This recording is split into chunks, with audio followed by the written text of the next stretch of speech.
संत श्री कबीर दास जी महाराज का नाम सबने सुना है, पर उनकी जीवन गाथा किसी ने नहीं सुनी, बहुत कम लोग जानते हैं।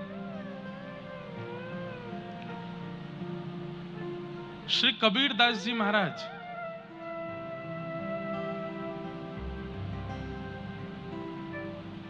माता पिता के गर्भ से जन्म नहीं हुआ उनका। कैसे प्रकट हुए? हमारे भारत के आचार्य परंपरा के एक आचार्य प्रवर परम पूजनीय प्रातस्मरणीय अनंत श्री विभूषित श्री रामानंदाचार्य जी महाराज, जगत गुरु श्री रामानंदाचार्य जी महाराज काशी में निवास करते थे। तो जब वो अपनी कुटिया पे बैठ करके भजन करते थे तो एक ब्राह्मण परिवार का एक व्यक्ति, उसका नियम था रोज पत्र पुष्प तोड़ करके ले जाना, श्री रामानंदाचार्य जी महाराज को प्रदान करना, ताकि वो अपनी सेवा में उसको प्रयोग में ले सकें। सब लोग इधर देखो, ध्यान से सुनो, ध्यान से सुनना। नित्य पुष्प तुलसी जो पूजा की सामग्री होती थी वो चयन करके वो ब्राह्मण देवता जाते और श्री रामानंदाचार्य जी को प्रदान करते। रामानंदाचार्य जी उससे अपनी पूजा अर्चना करते। एक दिन वो ब्राह्मण बहुत अस्वस्थ हो गया, जा नहीं पा रहा था, तो उसने अपनी एक बेटी को कहा कि तुम चले जाओ। दुर्भाग्य से उसकी जो बेटी थी वो बाल विवाह उसका हुआ था और वो बालक अवस्था में ही विधवा हो गई थी, उसके पति नहीं था। पिताजी ने कहा कि बेटी आज पत्र पुष्प तुम दे करके आओ महाराज जी को। वो बालिका निकली। श्री रामानंदाचार्य जी महाराज और भी कई संतों के ऐसे नियम होते हैं कि वो माताएं बहनों से पर्दे में ही मिलते हैं, सन्मुख नहीं मिलते। तो जैसे ही बालिका आई तो एक झीना सा पर्दा लगा हुआ था सामने। उन्होंने तुरंत अंदर से कहा, लाली पत्र पुष्प नीचे से दे दो बाहर। बालिका ने पर्दे के नीचे से पत्र पुष्प दे दिए। अब संतों का नियम होता है कि जब कोई माताएं आती हैं, बहनें आती हैं, तो कुछ ना कुछ प्रसाद जरूर देते हैं। बालक आवे, माताएं आवे, बहन आवे, संत जन कहते हैं रुक जाओ, कुछ लेके जाओ। तो रामानंदाचार्य जी बोले थोड़ी देर बैठो, कुछ प्रसाद देता हूं। अपने ठाकुर जी की आराधना करके ठाकुर जी को निवेदित किए गए जो पुत्र पुष्प थे उन्हीं को लेकर के कहा, बिटिया लाओ अपना पल्लू करो, हम देते हैं प्रसाद। अब उस बालिका ने जब पल्लू किया, पता नहीं रामानंदाचार्य जी के मन में क्या आया, और वो पत्र पुष्प देते हुए कह दिया, पुत्रवान भव।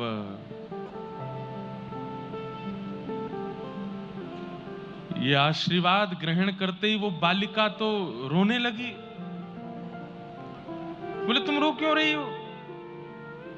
तो रोते रोते उसने बताया, महाराज जी मैं बाल विधवा हूं, मेरा विवाह हुआ था पर मेरे पति चले गए, और आपने मुझे ऐसा आशीर्वाद दे दिया है कि अब इस आशीर्वाद को ये कैसे फलित होगा, ये कैसे संभव हो सकता है? रामानंदाचार्य जी बोले, हमारे मुख से, हमारे भजन का, हमारे तप का, हमारे वेद अध्ययन का यही फल हमको मिला है कि हमारे मुख से कुछ असत्य नहीं निकल सकता। पता नहीं ठाकुर जी की कौन सी लीला घटने वाली है। पुत्री, अब ये बात निकली है तो पूर्ण तो होगी, तुम्हारे यहां पुत्र तो होगा। वो बालिका तो रोते हुए वहां से भागी अपने वो पल्लू लेकर के, लेकिन रामानंदाचार्य जी बड़ी चिंता में आ गए। ये रामानंदाचार्य जी कौन है बंधुओं? ध्यान से सुनिएगा। जितने भी आचार्य पधारे पृथ्वी पर, वे कोई ना कोई अवतार ही पधारे हैं। दक्षिण भारत में हमारे श्री भाष्यकार शेषावतार रामानुज स्वामी जी महाराज, जिनकी कृपा से आज तिरुपति बालाजी के दर्शन होते हैं, जिनकी कृपा से पद्मनाभ भगवान के दर्शन, जिनकी कृपा से श्री रंगनाथ भगवान के दर्शन होते हैं, ऐसे रामानुज स्वामी जी किनके अवतार हैं? भगवान के शेषनाग वे ही आचार्य रूप में जीवाचार्य बनकर के पधारे। वे ही त्रेता में लक्ष्मण बने, द्वापर में बलराम बने और कलयुग में श्री रामानुजाचार्य बने। ऐसे ही प्रभु श्री राम, उनको भरतलाल जी का आस्वादन करना था, भरतलाल जी के प्रेम का आस्वादन करना था, इसलिए वे कलिकाल में श्री रामानंदाचार्य जी के रूप में प्रकट हुए। कौन? प्रभु श्री राम। तो रामानंदाचार्य जी बड़ी चिंता में बैठे हैं कि ऐसा आशीर्वाद दिया है, अब ये फलित कैसे होगा।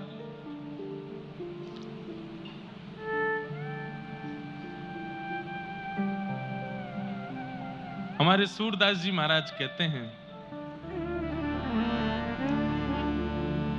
जो ठाकुर जी ने विधान रचा हुआ है उसको दुनिया की कोई ताकत नहीं मिटा सकती।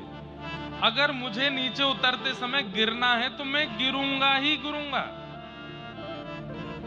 मेरे जीवन में किसी व्यक्ति को आना है, किसी व्यक्ति को मुझसे दूर जाना है तो वो होके ही रहेगा, उसको आप कैसे भी चाह करके टाल नहीं सकते।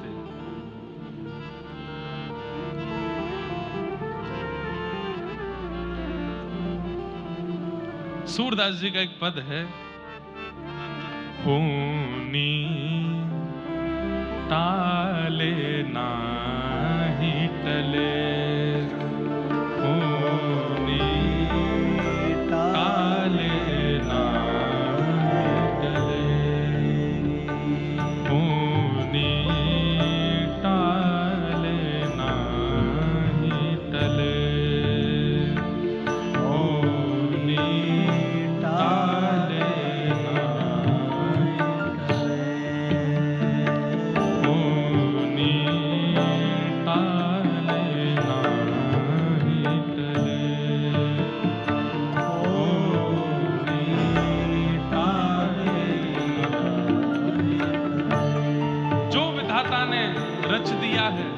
वो होके रहेगा।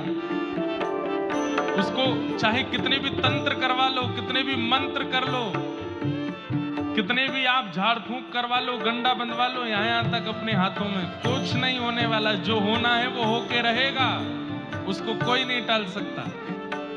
होनी टाले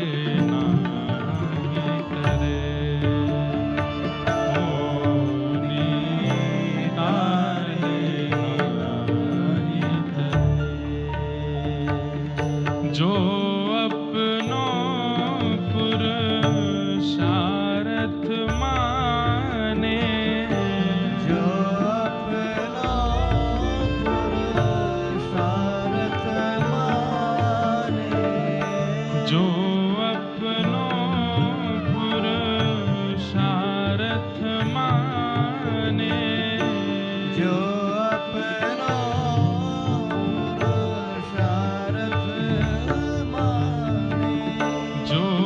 अपनो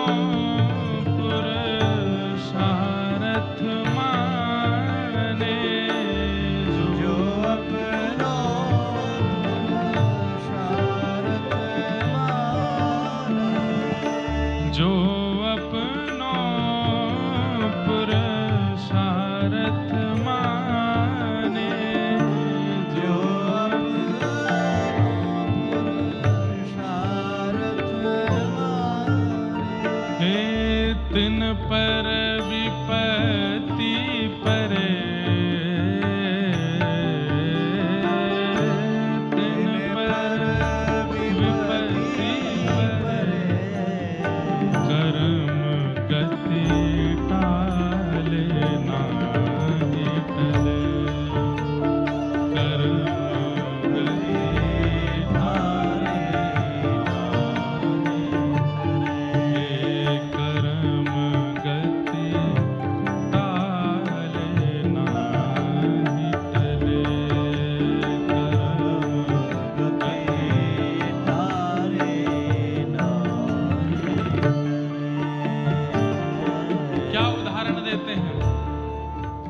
जो होना है वो होके रहेगा। चाहे आपके पास कितना भी बल, कितना भी पराक्रम, कितने भी श्रेष्ठताएं आपके पास क्यों ना हो, जो होना है वो होगा। इसका प्रमाण क्या है? प्रमाण सुनिए।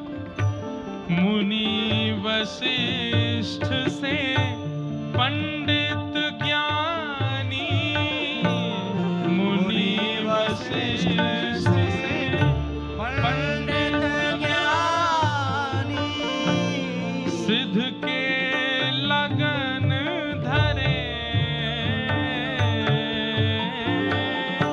सिद्ध के लगन Future option.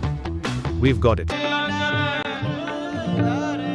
अरे वशिष्ठ मुनि ने प्रभु श्री राम और सीता जी की लगन लिखी है। वशिष्ठ ऋषि हैं, वो कोई गली मोहल्ले के छोटे पंडित जी नहीं हैं।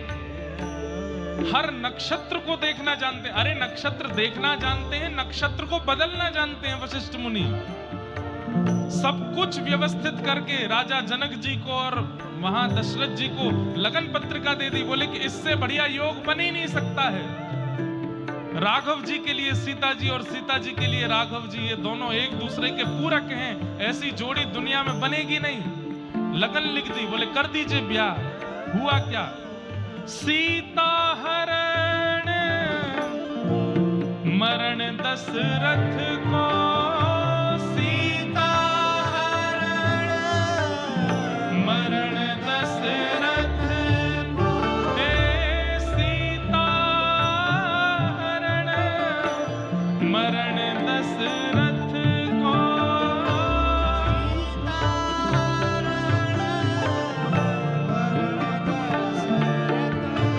हे वन में विपत्ति फिरे,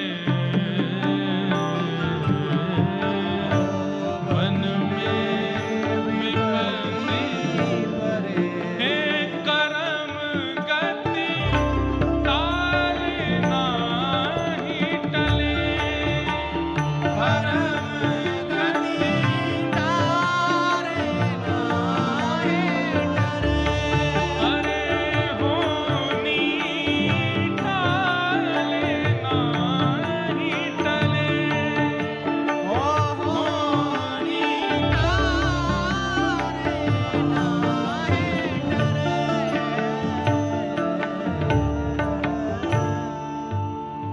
वशिष्ठ जी ने लगन लिखी है, लेकिन ब्याह होने के बाद तुरंत क्या हुआ? दशरथ जी की मृत्यु, राम 14 वर्ष का वनवास और सीता जी का हरण। वशिष्ठ मुनि खुद सिर पकड़ के बैठे हैं कि मैंने तो सब कुछ देख करके किया था, ये कैसे परिवर्तित हो गया सब कुछ। होनी टाले ना ही टले। इसलिए भैया पुण्य कर्म कीजिए, हाथों में खूब गंडे पहनिए, मंदिर जाइए, अर्चना कीजिए। सोमवार के दिन शंकर जी के पास, मंगलवार के दिन हनुमान जी के पास, फ्राइडे के दिन गणेश जी के पास, शनिवार को शनि देवता के पास, सब जगह जाओ। पर ये बात याद रखिए, आपके साथ जो होना है वो होगा, होगा और होगा, वो नहीं टलेगा। हाँ, तो फिर हम भजन क्यों करें? तो फिर हम कथा क्यों सुने? तो फिर हम मंदिर जाएं क्यों, जब इनसे कुछ बगड़ना ही नहीं है। दो बातें। पहली बात, निस्वार्थ प्रीति के लिए। कोई कहे कि मैं ठाकुर जी के पास जाऊं क्यों, अगर इनके पास जाने से कुछ होना ही नहीं है। भाई जीवन में विपत्ति जो आ रही है, उससे जूझने के लिए आंख किसने दी? नाक किसने दी? जीव किसने दिए? हाथ किसने दिए? पैर किसने दिए? बुद्धि किसने दी? उन्होंने ही तो दी है। तो उस विपत्ति से लड़ने जूझने का बल जिसने दिया है, सर्वांगीण अंग जिसने दिया है, उसको धन्यवाद कहने के लिए जाओगे तो वो आपके इन अंग प्रत्यंगों को और बलवान बना देगा, ताकि उस विपत्ति से तुम और जूझ सको।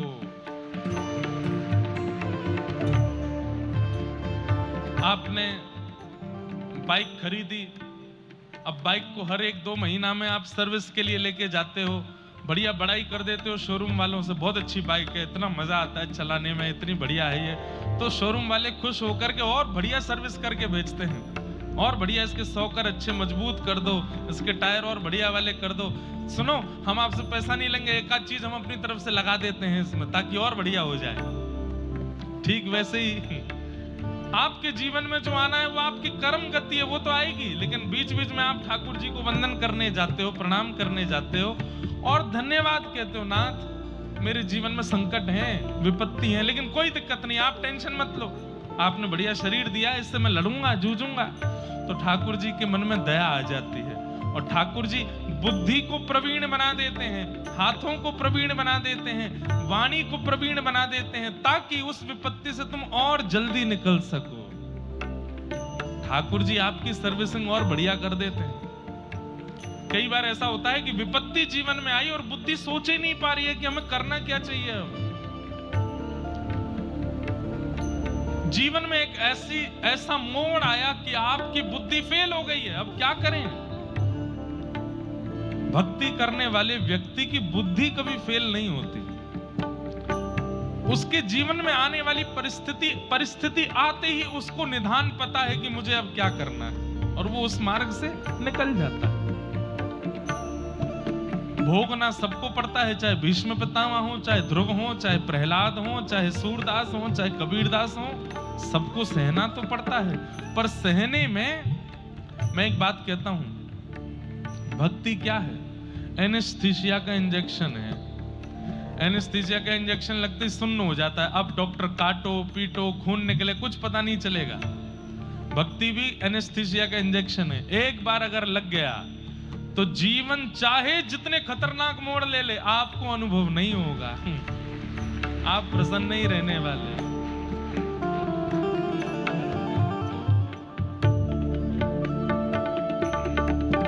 हे पांडव जिन के आप सारथी, पांडव जिन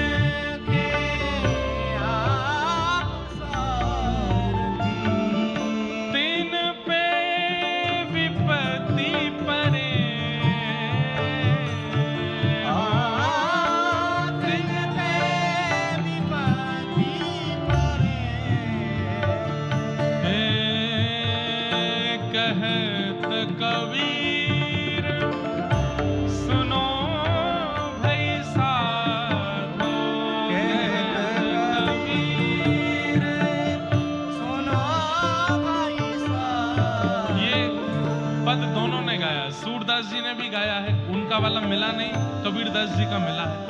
उनके पद में कुछ पंक्तियां अलग हैं, पर दोनों की भावना यही है। क्या कह रहे हैं?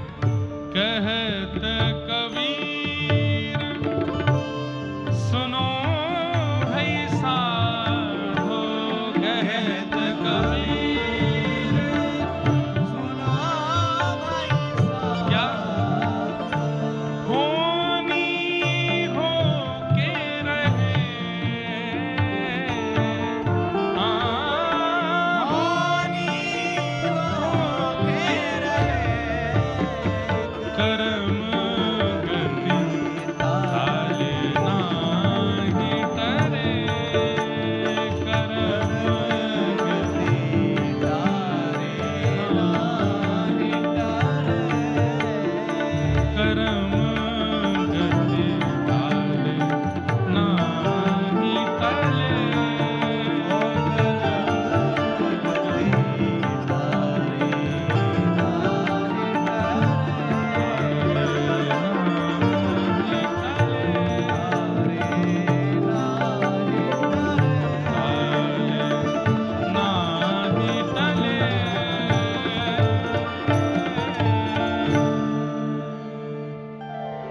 कर्म गति टाले ना ही टले, होनी होके होनी टाले ना ही टले।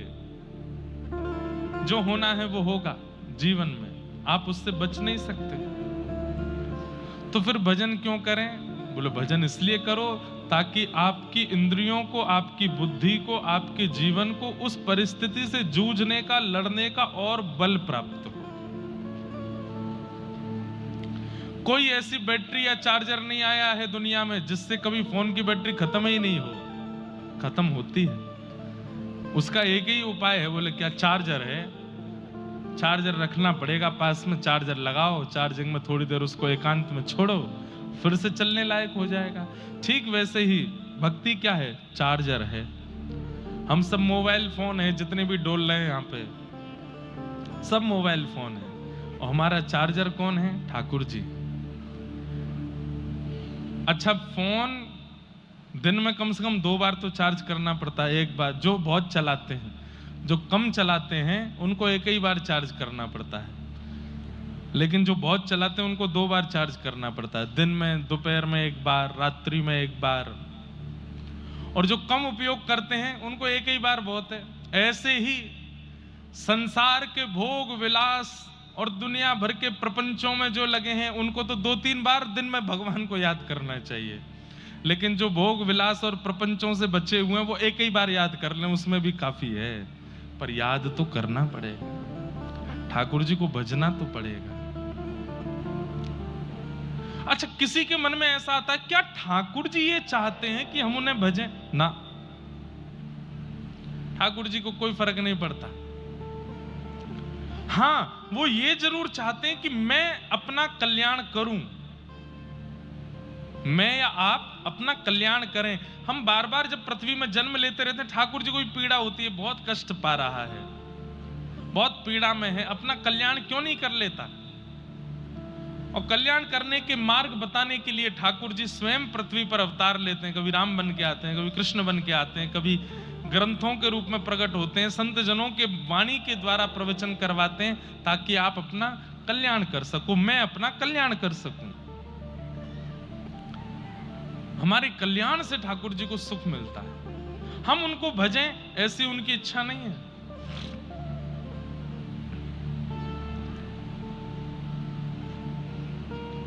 तो रामानंदाचार्य जी ने उस बालिका को पुष्प दे दिए और कह दिया पुत्रवान भव, और वो तो बाल विधवा रोती हुई दौड़ी गई।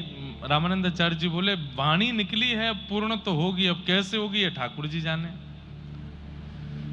यहां लक्ष्मी नारायण भगवान वैकुंठ में बैठे थे और उनमें आपस में चर्चा हुई कि मानव कल्याण के लिए पृथ्वी पर किसी को भेजना चाहिए, किसको भेजें, कहां भेजें?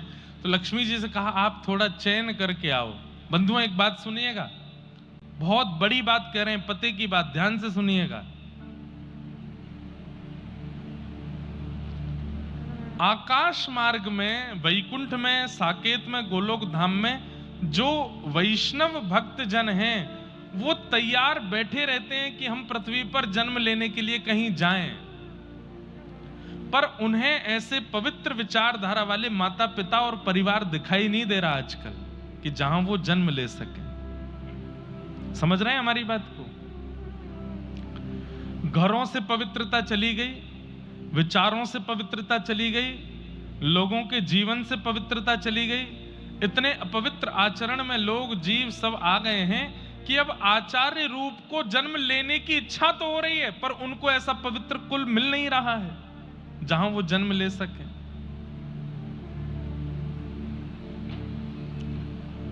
इसलिए मन को, बुद्धि को, घर को पवित्र कीजिए ताकि कोई आचार्य आपके परिवार को चुन ले और आपके घर के बालकों के विवाह के उपरांत जब उनके गर्भ में कोई संतान आवे तो वो कोई आचार्य ही आवे। ऐसी विचारधारा रखो। अब आजकल के युवा विवाह के उपरांत, पहले सुनने में आता था केवल पति देव पी के पड़े रहते हैं, अब पति पत्नी दोनों पीते हैं, साथ में पीते हैं। घर के सब लोग जब सोने चले जाते हैं तो उनके कमरे में रखे हैं, वो वहां जाके पीते हैं। आप कहोगे महाराज जी आपको कैसे पता? हम दुनिया में घूमते हैं, हम पूरी दुनिया में जाते हैं, घाट घाट का पानी पीते हैं, हर जगह हमको पता चल जाता है किस प्रकार के लोग हैं। भक्ति कुछ सिखाए ना सिखाए, एक चीज जरूर सिखाती है, व्यक्ति को परखना सिखा देती है भक्ति। पर्सनालिटी डेवलपमेंट होता है भक्ति करने से। आप कितने भी हाथ जोड़िए, दुल्लर तिल्लर होइए किसी रसिक के सामने, आपके मन में क्या है वो पहचान ही जाता है। अति भक्ति चोरे लक्षण। कोई खूब पांव में गिरे गिरे जा रहा है, अरे महाराज जी, आपके भीतर का चोर दिख जाता है उसको। इसलिए हम तो बहुत, और हमारी कथा में सबसे ज्यादा युवा ही आते हैं। कथाओं से अवकाश 1-2 दिन का होता है तो यूनिवर्सिटी या कॉलेज में कहीं 1-आध दिन का सेशन होता है, वहां जाते हैं। तो युवाओं के बीच में बैठ करके तो ऐसी ऐसी बातें सुनने को मिलती हैं, वो तो हम बता भी नहीं सकते मंच पे। आजकल संबंधों के रूप में बहुत कुछ चल रहा है। प्रेम का नाम दे करके एक व्यक्ति के साथ हैं, पर एक्स्ट्रा में भी किसी को सोच के रखा है, अगर इससे बात नहीं बनी तो ये है, इससे काम चल जाएगा। जैसे गाड़ियों में स्टेपनी होती है ना, एक टायर पंचर तो एक है साथ में। ऐसे ऐसे आज के युवा कॉलेज और यूनिवर्सिटी में पढ़ने वाले, उनकी ऐसी विचारधारा है। कहां से कोई ऋषि आपके परिवार को चुन करके जन्म ले लेगा? कहां से कोई महात्मा आपके परिवार में जन्म ले लेगा? नहीं लेगा। इसीलिए अब ऋषि परंपरा, संतों की परंपरा, भजनानंदियों की परंपरा लगभग खत्म होती जा रही है। हम आप सब भाग्यशाली हैं, हमारे आपके आज के जमाने में भी कुछ संत हैं जिनको हम देख पा रहे हैं। हमारी अगली जनरेशन को कोई दर्शन नहीं मिलने वाला है, क्योंकि अब संत बचेंगे ही नहीं, संत है ही नहीं, भजनानंदी है ही नहीं। और भारत जिस दिन संत विहीन हो गया, उसी दिन घोर कलयुग का आगमन हो जाएगा। तो अच्छा हुआ कि मुझे सीखो ऐप मिल गई, जहां पर मुझे लोन से मुक्ति के उपाय। उंगलियों के खाने में गिन लो, इतने संत भी नहीं हैं इस वक्त पृथ्वी पर, जिनका दर्शन, जिनका स्पर्श, जिनका प्रणाम हमें पवित्र करता हो। तो लक्ष्मी जी को ठाकुर जी ने कहा, आप पृथ्वी पर जाइए, देख करके आइए, कोई उचित परिवार हो तो वहां मैं अपने किसी भक्त को भेजूं। तब लक्ष्मी जी भ्रमण करते करते करते करते काशी पहुंची। काशी में श्री रामानंदाचार्य भगवान विराजमान थे। लक्ष्मी जी के आते ही उन्होंने कैंकर्य किया, प्रणाम किया और कहा, बड़े चिंतित हो आप, क्या बात है? तो रामानंदाचार्य जी बोले, पराम्बा जगदम्बा श्री लक्ष्मी जी, मैं ये तो नहीं कहूंगा कि मुझसे एक अपराध हुआ, पर एक ऐसी घटना आज सुबह सुबह हो गई है कि मुझे लग रहा है वो घटना पूरी कैसे होगी। बोले क्यों? बोले एक बाल विधवा कन्या मेरे पास आई थी, मैं उसे पहचान नहीं पाया और मेरे मुख से निकल गया कि पुत्रवती भव। अब कैसे पुत्र होगा? लक्ष्मी जी ने कहा, बस मैं समझ गई कैसे होगा। वही कन्या है और वही पवित्र है जिसके यहां पर ठाकुर जी का कोई भक्त आ सकता है। मुझे बताइए किसकी कन्या है? तो रामानंदाचार्य जी ने बताया, वो कन्या है, उसकी कन्या है, ऐसे बस तुरंत लक्ष्मी जी पहुंची वैकुंठ और जाके ठाकुर जी से कहा, मिल गया परिवार, मिल गई एक कन्या जहां पर आप अपने परम भक्त भागवत को भेज सकते हैं। तुरंत ठाकुर जी ने प्रहलाद जी का आवाहन किया और प्रहलाद जी महाराज से कहा, हे श्री भक्त प्रहलाद, अब आपको धराधाम पर जाना है और जाकर के जीवों का कल्याण करना है। तब प्रहलाद जी ही श्री कबीरदास जी के रूप में पृथ्वी पे आए। कैसे आए? वो कन्या जो उसकी झोली में पुष्प पत्र डाल दिए थे, उसको समेट करके घर की ओर जा रही थी, रो रही थी, मैं तो मुंह दिखाने लायक नहीं बची। पिताजी वैसे ही संकोच में रहते हैं कि मेरी पुत्री विधवा हो गई, अब ये संत ने ऐसा आशीर्वाद दे दिया है, इससे तो और ज्यादा कठिन हो गया, अब मैं क्या करूं। इतने में ही क्या हुआ, उसके हाथ में जो पल्लू था वो भारी होने लगा, इतना भारी हो गया, उसने जैसे ही हटा करके देखा तो पत्र पुष्प तो अंतर ध्यान थे, वहां एक छोटा सा बालक आ गए, श्री कबीरदास। अब तो वो कन्या इतनी घबरा गई, बोले अब क्या करूं मैं, ये तो और बुरा हो गया मेरे साथ, मैं किसको बताऊंगी, कैसे बताऊंगी कि ये कहां से मिला बालक। तभी एक सरोवर के किनारे वो कन्या गई और उस बालक को वहीं छोड़ दिया और ठाकुर जी से क्षमा मांगने लगी, मुझे क्षमा कर दें प्रभु, मैं इसको स्वीकार नहीं कर पा रही हूं। सरोवर के किनारे छोड़ करके दया तो आ रही थी, लेकिन लोक लाज, सबसे बड़ा रोग क्या कहेंगे लोग। किस किस को सत्य बताती घूमूंगी, क्योंकि लोगों को तो उतना ही समझना है जितनी उनकी बुद्धि है। आप कितना भी सत्य बताते रहिए, लोग वो नहीं समझेंगे जो सत्य है, लोग वो समझेंगे जो वो समझना चाहते हैं। लोग वही स्वीकार करेंगे जो उनको प्रिय लगता है, समझने में अच्छा लगता है। शंकर जी पार्वती जी के साथ नंदी पे बैठ करके जा रहे थे, लोग बोलने लगे, बताओ बिल्कुल दया नहीं आ रही है, बेचारे भार बन करके बैठे हैं नंदी के ऊपर। शंकर जी उतर गए, पार्वती जी को भी उतार दिया, बोले लोग बात बना रहे हैं कि हम लोग नंदी पे भार बना, नीचे उतर जाओ। नंदी चल रहा है, अगल बगल में शंकर पार्वती चल रहे हैं, लोग कहने लगे बताओ वाहन है फिर भी पैदल चल रहे, कैसे पागल है। शंकर जी बोले पार्वती जी लोग बात बना रहे हैं, मैं चढ़ जाता हूं, तुम पैदल चलो। एक नीचे चलेगा, एक बैठ के चलेगा तो शायद कम बात बनेंगी। लोग बात बताने लगे, बताइए कैसे पतिदेव में पत्नी को पैदल चलवा रहे, खुद बैठ गए ऊपर। शंकर जी उतर गए, बोले देवी आप बैठ जाओ, लोग बात बना रहे हैं। पार्वती जी बैठ गई, शंकर जी बोले अब ठीक है। लोग बोले जो रुके गुलाम, पत्नी बैठा रखी है, खुद पैदल चल रहे हैं उसके नीचे। शंकर जी को आया गुस्सा, बोले पार्वती नीचे उतरो, नीचे उतरो, और नंदी को अपने सिर पर बैठा लिया, बोले अब चलो। लोग बाग बोले बताओ भलाई का जमाना नहीं रहा है, वाहन के ऊपर बैठना चाहिए, वाहन अपने ऊपर बैठा रखा है। शंकर जी बोले कहां जाए हम, तुम लोग कहीं जीने दोगे कि नहीं। तो भैया ये संसार है, इसको सत्य सुनना प्रिय नहीं है, इसको वो सुनना प्रिय है जिससे चाय गटकने में अच्छा लगे। भाई चाय पे चर्चा भी तो होनी चाहिए, दो लोग चाय पिए तो बीच में बात क्या होगी। तो इसलिए वो बातें रखो जिससे चाय गटकी जा सके। तो आज के लोगों को सत्य सुनना प्रिय नहीं है, आज के लोगों को वो सुनना प्रिय है जिससे उनके मन का मनोरंजन हो जाए। ऐसे हैं लोग। तो कन्या ने विचार किया कि अगर मैं इस बालक को लेकर के गई, मैं कितना भी बोलूंगी कि रामानंदाचार्य जी ने आशीर्वाद देकर के दिया, पत्र पुष्प दिए, और ये अपने आप बालक आ गया, कोई नहीं मानेगा। छोड़ दिया, एक सरोवर के तट पर छोड़ दिया। वो बालक गिरता गिरता गिरता सरोवर में जा गिरा। तभी एक कमल प्रकट हुआ, कमल के ऊपर वो बालक आ गया। सर्पों ने आकर के उस कमल को घेर लिया।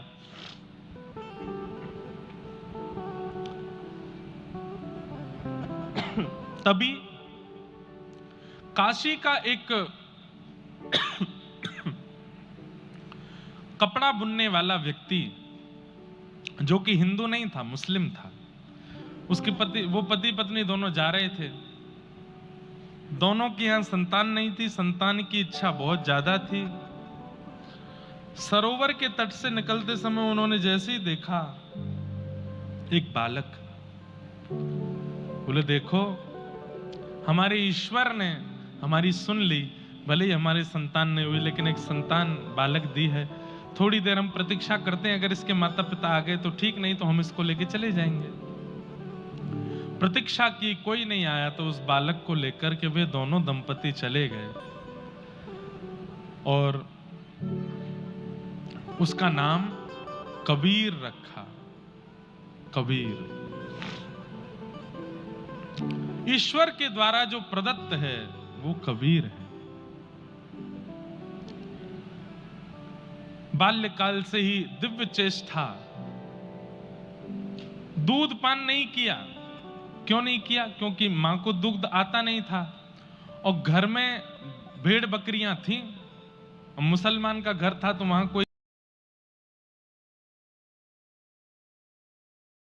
वहां कोई गैया और ये तो थे नहीं, तो उनका भी दूध नहीं पिया, भेड़ बकरियों का भी। मुख खोलते ही नहीं थे, बस नेत्र बंद, मुख बंद, और बस बैठे बैठे बस श्वास चल रही है छोटे से बालक की।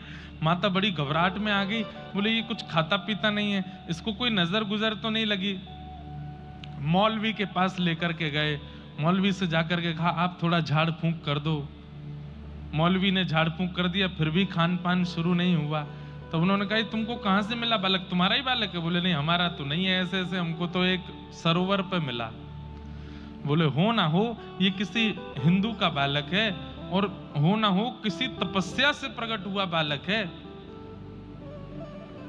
इसको पवित्र वस्तु सेवन का शायद अधिकार है। तुम एक काम करो, किसी हिंदू के घर से शुद्ध वेद लक्षणा गौ माता का दुग्ध और उनके भगवान का भोग लगाया हुआ लेके आके पिलाना है इसको, पीता है कि नहीं। तो कोई जानकार हिंदू थे, उनके घर जाके कहा कि आप शुद्ध गैया का दूध का भोग लगा के हमको दो। तो हिंदू भी आश्चर्य में पड़ गए, हमारे भगवान का लगा हुआ भोग तुम क्यों पियोगे? बोले कि कुछ काम है जरूरी। तो ठीक है, गैया का दुग्ध उसका भोग लगा करके जब दिया तो दोनों पति पत्नी ने जाकर के जैसे ही कबीरदास जी के सन्मुख पधराया, नेत्र भी खुल गए, आंख प्रसन्न हो गए और तुरंत उस दुग्ध का पान कर लिया। पहली बार दुग्ध पान किया। मतलब आप एक चीज अनुभव करेंगे बंधुओं, ये तो कबीरदास हैं, पर हम सबके घरों में जन्म लेने वाले बालक भी अपने जन्म के कुछ वर्षों तक बड़े शुद्ध और सात्विक होते हैं। जैसे जब तक अन्नप्राशन नहीं होता तब तक बालक पयोव्रती होता है। पयोव्रती मतलब दूध पी करके रहने वाला पयोव्रती होता है। उसके बाद हम उसको अन्न देना प्रारंभ कर भी देते हैं तो भी 5 साल 6 साल तक उस बालक का रुझान धार्मिक ही होता है। घर में कितना भी कुछ आप गाना चला दो, संगीत चला दो, कुछ भी चला दो, ठीक है उसकी तरफ वो देखेगा जरूर, लेकिन आप मंदिर में घंटी बजाओ तो बालक के अलग ही कान खड़े होते हैं। दादी दादाजी मंदिर में पूजा करने जाते हैं तो वो बालक का रुझान उनके संग ही होता है, मंदिर जाने का होता है, मंदिर में बैठने का होता है, ठाकुर जी की आराधना देखने का होता है। लेकिन जैसे ही बालक 6-7 वर्ष का होता है फिर उसका रुझान खत्म होने लगता है। क्यों? उसका नहीं खत्म होता रुझान, हम खत्म करवाते हैं। मां खिचड़ी खिला रही है, नहीं खा रहा, टीवी चलाओ और टीवी पे गाने चला दिए, उल्टे सीधे गाने चल रहे हैं, उनको देख करके बालक खिचड़ी खा रहा है। बालक छोटे बच्चों के साथ खेलने लगता है, हम उसको समझाते हैं उसके बेटे के साथ नहीं खेलना, वो ऐसा है, वो गंदा है, वो गंदा बच्चा है। वो नहीं जानता गंदा बच्चा किसको कहते हैं, हम उसको बता देते हैं कि इसको गंदा बच्चा कहते हैं, इसको अच्छा बच्चा कहते हैं, ये अच्छी आंटी हैं, ये बुरी आंटी हैं। उसके मन में विकार थे ही नहीं, किसने डाल दिए? हमने डाले।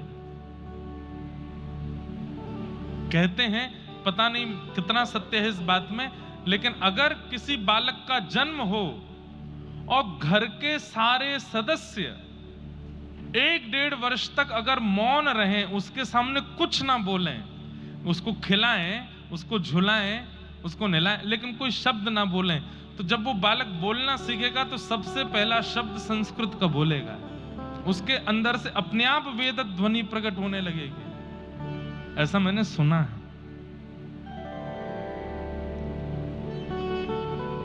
बंधुओं और विशेष रूप से माताएं बहनें, 9 महीने का प्रसव काल जब बालक गर्भ में होता है और उसके बाद 6 वर्ष तक की आयु, मतलब ये 6 वर्ष 9 महीने जितना हो सके पवित्र विचारों के साथ अगर मां रह ले और उस बालक का वातावरण आवरण सब पवित्र रखे, वो बालक देश की दुनिया की काया पलट करने वाला बालक होगा, ये निश्चित बात है। लेकिन हम लोग लाड़ प्यार में इतने रहते हैं, 9 महीने जब माताजी गर्भवती होती हैं तो घर के सब सदस्य उनकी मनवांछित वस्तु खिलाते हैं, उनको तीखा भी खिलाते हैं, मिर्च भी खिलाते हैं, उनको जो मन करता है वो खिलाते हैं, जहां मन चाहता है वहां ले जाते हैं। हम कोई प्रतिबंधित करने के लिए नहीं आए कि प्रतिबंध करो, नहीं, बिल्कुल प्रतिबंध मत करो, पर यह शास्त्रीय बात है। श्रीमद् भागवत जी के महात्म्य में बताया गया है, ये 5 काम अगर माताएं गर्भाधान के समय करें तो उनका बालक निर्मल होगा। सत्यम शौचम दया दानम एक भुक्तम तु भोजनम वर्षावद स्त्रिया कार्यम तेन पुत्रोति निर्मला। सबसे पहला, जैसे ही पता चले कि गर्भ में अब बालक है, उस दिन के बाद मजाक में भी झूठ नहीं बोलना है, झूठ बोलो ही नहीं, सत्यम, सत्य ही बोलना है।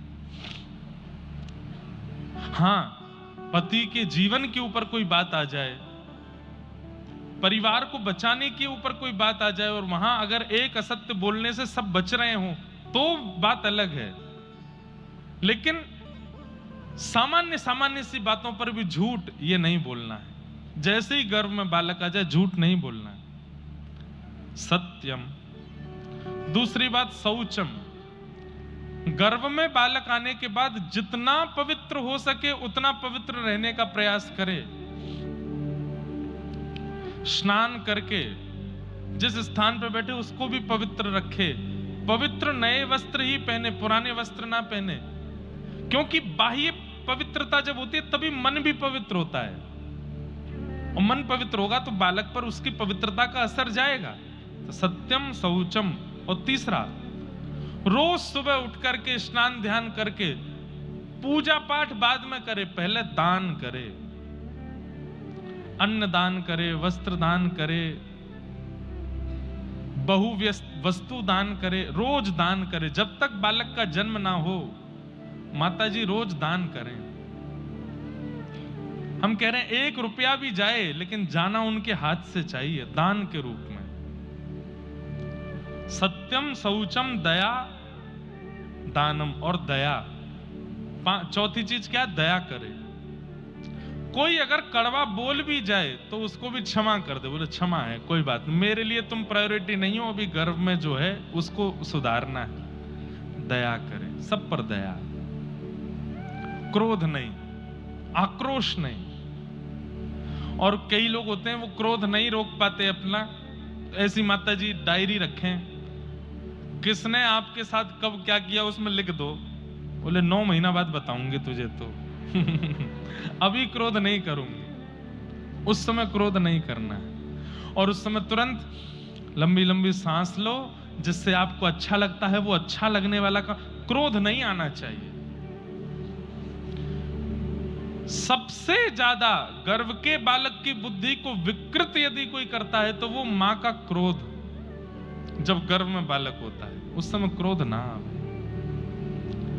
सत्यम शौचम दया दानम। और 5वां थोड़ा कठिन है, लेकिन डॉक्टर से प्रिस्क्रिप्शन लिखवा करके घर के बड़े लोगों की आज्ञा लेकर के अगर ये 5वां भी हो सके तो करना चाहिए। एक भुक्तम तु भोजनम, बहु व्यंजन एक ही बार पावे दिन में, बाकी ज्यादा से ज्यादा सात्विक आहार, पौष्टिक आहार और फल का सेवन करें। मतलब रोटी सब्जी दाल चावल, जो ये विकार उत्पन्न करने वाली सामग्री हैं, ये एक ही बार पावे। इसके अलावा जो पाने की सामग्री रहे दिन भर में पौष्टिक हों। डाइटिशियन से पूछ के, डॉक्टर से पूछ के, अन्न सेवन ज्यादा ना हो। अब डॉक्टर कह दे कि नहीं नहीं खाना ही पड़ेगा तो फिर कोई बात नहीं है, नहीं तो एक भुक्तम तु भोजनम। अगर किसी माता जी ने 9 महीने तक इन नियमों का पालन कर लिया तो भागवत जी के महात्म्य में कहते हैं तेन पुत्रोति निर्मल, उनका पुत्र और उनकी पुत्री सामान्य नहीं होगी। बंधुओं देखो, लोक प्रसिद्धि होना सामान्य बात है, जग प्रसिद्धि होना सामान्य बात है, लेकिन संतों में और ठाकुर जी के भाव में तुम्हारी प्रसिद्धि होना यह विशेष बात है। कौन जानता है आपको? बोले मुझको इतने लोग जानते हैं, मेरे इतने फॉलोअर्स हैं, मुझे राष्ट्रपति जानते हैं, प्रधानमंत्री जानते हैं, मुख्यमंत्री जानते हैं। ठाकुर जी जानते हैं तुमको? नहीं जानते, ठाकुर जी नहीं जानते। उनमें प्रसिद्ध होना ये विशेष बात है। कोई जाने ना जाने, ठाकुर जी जानते हैं तो सब काम बढ़िया है। आज कबीर दास हैं, दुनिया के प्रधानमंत्री आएंगे चले जाएंगे, राष्ट्रपति आएंगे चले जाएंगे, मुख्यमंत्री आएंगे चले जाएंगे, लोग उद्योगपति आएंगे चले जाएंगे, कभी कोई देश बड़ा बनेगा, कभी कोई देश छोटा बनेगा, लेकिन कबीर दास की गाथा चलती ही रहेगी। मीराबाई के चरित्र चलते ही रहेंगे दुनिया में। सूरदास जी के चरित्रों को कोई रोक नहीं सकता। ये 1000 साल बाद भी गाए जाएंगे। क्यों? क्योंकि ये ठाकुर जी के लोक में प्रसिद्ध हैं। ये ठाकुर जी में इनकी प्रसिद्धि है। आप कहोगे महाराज जी आजकल मॉडर्न जमाना है, आजकल लोग इतना भक्तों को नहीं जानते। हम एक नाम बोलेंगे, हो ही नहीं सकता कि कोई जानता ना हो। स्वामी विवेकानंद, कौन नहीं जानता उनको? वो फिलोसफर बाद में हैं, बुद्धिमान बाद में हैं, वो भक्त पहले हैं। स्वामी विवेकानंद, रामकृष्ण परमहंस, कौन नहीं जानता उनको? सब जानते हैं। अगर कल लगा मुझको तो स्वामी विवेकानंद जी का भी चरित्र सुनाएंगे, कैसे वो भक्त थे, कैसे, क्योंकि आज के युवाओं को बहुत प्रेरणा मिलती है स्वामी जी के भाव से। तो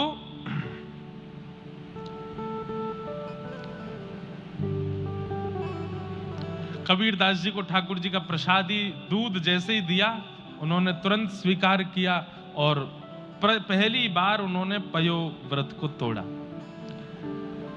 धीरे धीरे कबीर दास जी बड़े होने लगे। अब तो रोज एक हिंदू के घर से आता है प्रसादी भोग, वही पाते हैं और कुछ पाते नहीं है। माता पिता को चिंता तो होने लगी कि भैया ये कहीं ऐसा नहीं हो कि देवी देवताओं को भी हमारे घर में ले आवे। तब पति पत्नी समझाते, ठीक है भगवान ने संतान नहीं दी थी, उससे अच्छा हो तो गई, एक संतान तो है, थोड़ा बड़ा होगा इसको भी सिलना बुनना सिखा देंगे, हमारी तरह काम धंधा करेगा, सब बढ़िया चलेगा। कबीर दास जी बड़े हुए थोड़े से, तो जैसे हमारे यहाँ पर अन्नप्राशन संस्कार होता है, हमारे यहाँ पर मुंडन संस्कार होता है, हमारे यहाँ पर नामकरण संस्कार होता है, फिर उसके बाद कर्ण छेदन संस्कार होता है, उसके बाद यज्ञोपवीत संस्कार होते हैं। ये सारे संस्कार बच्चों के होते हैं। ऐसे अन्य वर्ग विशेष वालों के यहाँ भी संस्कार होते हैं। संस्कार तो नहीं कहेंगे, पता नहीं क्या ही होता है वो। तो एक उनके यहाँ की पद्धति से कुछ होना था, और वो जब तक नहीं होता तब तक उसको पूर्ण मुसलमान नहीं मानते। तो वो करवाने के लिए किसी मौलवी जी को बुलवाया, बोले कि आप कर दीजिए। तो कहते हैं सैकड़ों मौलवी आ गए, सैकड़ों बड़े बड़े पीर आ गए, लेकिन दूसरों की पीड़ा दूर करने वाले, बुखार दूर करने वाले जैसे ही कबीर दास जी के घर में प्रवेश करते, तो प्रवेश करते ही उनको इतना तीव्र बुखार चढ़ता, नाचने लगते महाराज। उनका सिर इतना भारी हो जाता, चीखने चिल्लाने लगते, अरे तुम्हारे घर में कुछ है जिसके कारण हमारी बुद्धि भ्रष्ट हो जाती है, बुखार चढ़ जाता है। सब भाग जाते हैं वहां से। बड़े बड़े लोग आए, लेकिन महाराज कबीर दास जी को स्पर्श नहीं कर पाए। तब एक बहुत बड़े मौलवी जी थे, वो हिंदुओं की भी खूब पहचान करते थे। उनके पास जाकर के पूछा, बोले क्या हो रहा है, हमारे घर में कोई आकर के ये क्रिया कर क्यों नहीं पा रहा है? बोले मैं आता हूं। तभी उन्होंने आकर के देखा, बोले अरे घर से बाहर आके बात करो, सब लोग सावधानी से सुनो। तो उनके पिताजी बाहर गए, बाहर जाके बोले क्या हुआ? बोले तुम्हारा बालक किसी बानर की गोद में बैठा है, और वो बानर हाथ में एक बड़ी सी गदा लेकर के बैठा है। जैसे ही हम भीतर गए तो हमको दिखाने लगा ऐसे, और दूर भगाने लगा। वो किसी बानर की गोद में बैठा है। बोले कौन बानर है? बोले कि हिंदुओं का एक देवता है हनुमान जी, ही उनकी गोद में बैठे हैं, वो तुम्हारे बालक की रक्षा कर रहे हैं। भैया सुनो हमारी बात। बोले क्या? बोले काटा पीटी करके इसको कोई और मत बनाओ, ये जो है इसको वही रहने दो। इसको ठाकुर जी ने बना के भेजा है, ये परमात्मा ईश्वर ने इसको बना के भेजा है, ये और कुछ करके तुम इसको कुछ करने का प्रयास मत करो, ये जो है इनको वही रहने दो। माता पिता बोले ठीक है। कबीरदास जी धीरे धीरे थोड़े बड़े हो गए, अपने घर में रहते और कभी कभी ध्यान लगाने के लिए बैठ जाते। एक दिन माताजी चक्की पीस रही थी, उसमें गेहूं डाल रही थी। कबीरदास जी आए और आकर के बोले, मां ये तुम इतने सारे गेहूं अंदर डालती हो, सब कहां चले जाते हैं? तो मां ने बताया, ये सब पिस करके बाहर आ जाते हैं। तुरंत कबीरदास जी बोले, ओहो, तो यही तो दुनिया का चक्र है मां। ये दो पाटे हैं और इन दो पाटों के बीच में तुम जितने गेहूं डालते हो सब पिस करके आटा बन जाते हैं। ठीक वैसे ही मैया, ये आकाश भी ऊपर वाला पाटा है, पृथ्वी नीचे वाला पाटा है। इन दोनों के चक्र में मैं, आप और ये पूरी दुनिया पिस रही है मां। हम सब पिसने के लिए आए हैं यहाँ पर, कोई नहीं बचेगा। एक दाना भी अगर इस पाटे के अंदर चला जाता है तो पिस करके ही निकलता है। पिसना मतलब दुख, दारिद्र, संकट, कष्ट ये होंगे ही होंगे जीवन में। जन्म लिया है पृथ्वी पर और इनसे कोई बचा हुआ है ऐसा कोई व्यक्ति नहीं हो सकता। सबके जीवन में कष्ट, दुख, दारिद्र, पीड़ा सब आता है। तभी मां बोली, नहीं कुछ दाने बच जाते हैं। बोले कौन, कहां है मां? मुझे तो सब पिसे हुए दिख रहे हैं। तो मां ने पाटे उठा करके दिखाया तो बीच में एक लोहे का कुछ डंडा था, उसके नीचे 2-3 दाने बच गए। बोले ये बचे हुए। तुरंत कबीरदास जी के नेत्र सजल हो गए। बोले कि मां अब मैं समझ गया। बोले क्या? इस पृथ्वी रूपी चक्की में सब आते हैं, आकाश और पृथ्वी के चक्के में सब पिसते चले जाते हैं, लेकिन ये बीच में एक लोहे का तंतु है, इसके नीचे जो छुप जाता है उसको ये पृथ्वी और ये आकाश और ये सब पिसा नहीं पाते। ये तंतु ही श्री गुरुदेव के चरणारविंद हैं। जो इन गुरुदेव के चरणारविंदों के नीचे आ जाता है, जो राम नाम के चरणारविंदों के नीचे आ जाता है, जो ठाकुर जी के आश्रय के नीचे आ जाता है, माँ वो 2-4 ही होते हैं। हजारों डाले जाते हैं दाने पर, 2-4 ही बच पाते हैं। वो 2-4 वही बचते हैं जो ठाकुर जी के चरणाश्रित हो जाते हैं। चलती चाकी देख के देत कबीरा रोए, 2 पाटन के बीच में साबुत बचा न कोई।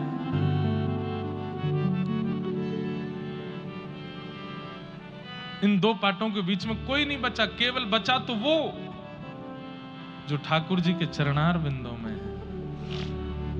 जिसने ठाकुर जी के चरण पकड़ लिए हैं।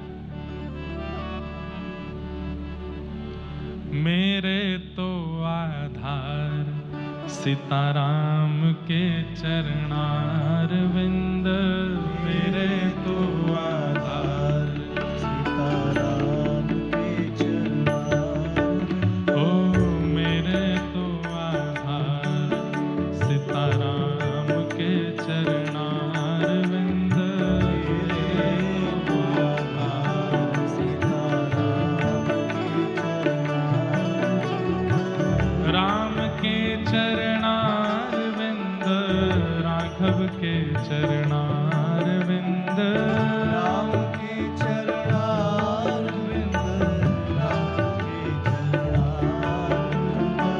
राम के चरणार विंद, राघव के चरणार विंद, राम के चरणार विंद, राघव के चरणार, ओ मेरे तो आधार राधे श्याम के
चरणारविंद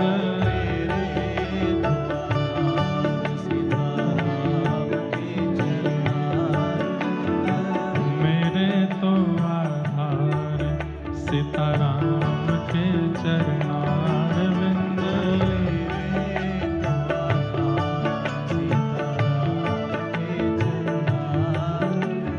मुझे दुनिया से नहीं कोई काम, मुझे दुनिया से नहीं कोई काम। हमारे ब्रज में गाते हैं, हमारे बरसाने वाले गाते हैं, पूज्य विनोद बाबा गाते हैं, गाइए भाव से। मुझे दुनिया से नहीं कोई काम, मुझे दुनिया से नहीं कोई काम। मैं तो रटूं राधा राधा नाम, मैं तो रटूं राधा राधा नाम। मैं तो रटूं राधा राधा नाम। मैं तो रटूं राधा राधा नाम। दर्शन करूं सुबह शाम, दर्शन करूं सुबह शाम। ओ मेरे मन में विराजे श्याम दीवानी, मेरे मन में विराजे श्याम दीवानी। ओ मेरे मन में विराजे श्याम दीवानी, मेरे मन में विराजे श्याम दीवानी। जहाँ विराजे राधा जहाँ विराजे जहाँ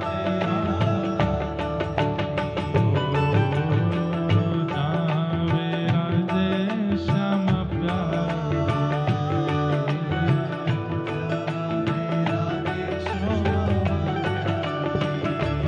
मेरो मन लाग्यो बरसाने में, जहाँ विराजे राधा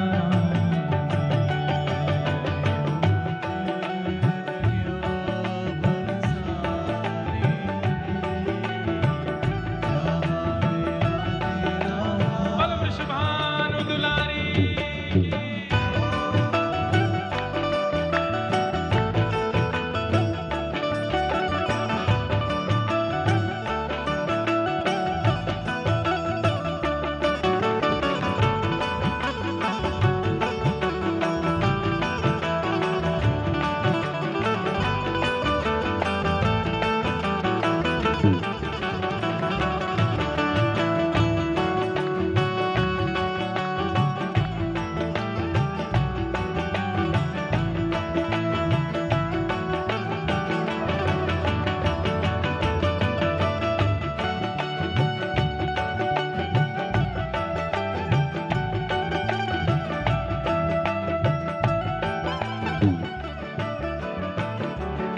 मुझे दुनिया से नहीं लेना देना, मुझे दुनिया से नहीं लेना देना। मुझे दुनिया से नहीं लेना देना। मुझे दुनिया से नहीं लेना देना। ये जगत है एक सपना, ये जगत है एक सपना। ओ ये जगत है एक सपना, ये जगत है एक सपना। यहाँ कोई नहीं अपना, यहाँ कोई नहीं अपना, ओ यहाँ कोई नहीं अपना, यहाँ कोई नहीं अपना। ओ मेरी अपनी वृषभानु दुलारी, मेरी अपनी वृषभानु दुलारी, मेरी अपनी वृषभानु